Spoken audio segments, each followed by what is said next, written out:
Die-hard fans ready for the latest episode in a story set in a galaxy far, far away packed movie theaters across the country last night. Plus, hideous yet holiday-esque ugly Christmas sweaters are here to stay, whether you like it or not. Today is the deadline to apply for 2018 health care plans under the Affordable Care Act in many states. More on that story on the ABC Columbia mobile app. And drumroll please, Google's top searches for 2017 were...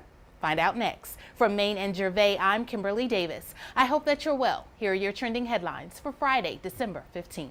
I've seen this raw strength only once before. It didn't scare me enough then. It does now. It's finally here, the movie that is expected to have a massive opening weekend. ABC Columbia's Matt Perrin gives us his take on the highly anticipated film as Luke Skywalker returns. And Carrie Fisher makes her last appearance as Princess Leia in Star Wars: The Last Jedi. Welcome to another Friday? Well, I guess it isn't just another Friday because I'm sitting here and the screen behind me says Monday. That only happens when we have a major premiere, and that we did.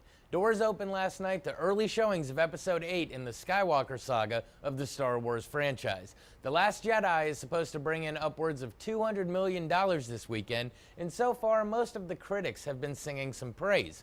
So how does it fall in line with the series? Well, I'm about to give you my take, and don't worry, I'm going to be as vague as possible. The last thing I want is people storming the station with pitchforks because I gave anything away. So without any further ado, here's a spoiler-less review of Star Wars Episode 8, The Last Jedi. Our film picks up exactly where the last one left off. After the destruction of the Starkiller base, the Resistance is fleeing from the First Order, who have discovered their location. Rey has found Luke Skywalker on the remote island he exiled himself to, and Kylo Ren / Ben Solo has lost some favor with Supreme Leader Snoke after being bested by Rey, even though he did kill his father. Throughout the film, we constantly switch back and forth between Rey trying to convince Luke to return and help the Resistance and attempts of the Resistance to evade the grasp of the First Order in order to rally their allies scattered around the galaxy. As the movie progresses, we see Luke recognize the power that is in Rey, and although it terrifies him by reminding him of his last failure, he decides to guide her in the ways of the Force. The action continues to escalate as we see all of our favorite characters from The Force Awakens playing their own roles in the different missions occurring,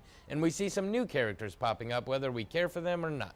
We get to see all the staples we expect from a good Star Wars film: epic space battles, lightsaber shenanigans, internal struggles, and of course the horrific aim of stormtroopers. Just when you think everything is calming down, more action erupts, keeping your pulse racing. We as the audience are immersed, whether in awe or disappointment, but one thing is for certain, and that is that these movies bring us together. So, there you have it. I gave absolutely nothing away there except what is seen in the trailers. You're welcome. Now, what did I think of it? When I reviewed The Force Awakens, I enjoyed it, but knew that people were going to complain that it is a remake of the original Star Wars. That is not going to happen here. This in no way really resembles The Empire Strikes Back. I have always been a huge Star Wars fan, and I find it amazing that when the opening music starts and the crawl begins, I still get goosebumps and cheer along with everyone else in the theater. This movie is 2 hours and 32 minutes long. 1 hour and 45 minutes of it are amazing and really pull you into the Star Wars universe and make you giddy and nostalgic for childhood. 45 minutes of it are painful, and I found myself getting mad that I was watching everything bad about the prequels squished into one part of this film. That being said, once you get past that annoyance, you have an amazing ride in front of you all the way to the end credits. Did you have any questions after The Force Awakens? Well, if you did, they're probably not going to get answered in this one, and they just kind of get swept away. My other complaint is that they got a little too hammy with the comic relief. Some of it is hilarious, but then it just keeps coming until it's just a little overbearing. One thing is for sure, the movie takes some turns, which definitely makes you wonder where they're going in the third installment. And I, for one, can't wait for it. It'll be interesting to see how J.J. Abrams ties up where Rian Johnson took his original movie. I'm not going to convince anyone to go or not to go to this movie. You know whether or not you'll enjoy it. Just make sure that either walking in or out of the theater, you have to give a nice big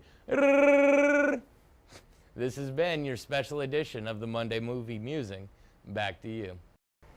It's that time of year again to compete with family, friends, and even strangers to see who has the tackiest holiday wardrobe. Today is National Ugly Christmas Sweater Day.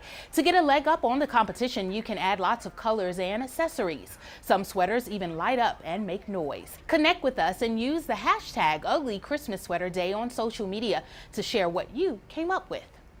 Google has released its list of most popular searches of 2017, and as you might expect, users were curious about pretty much everything.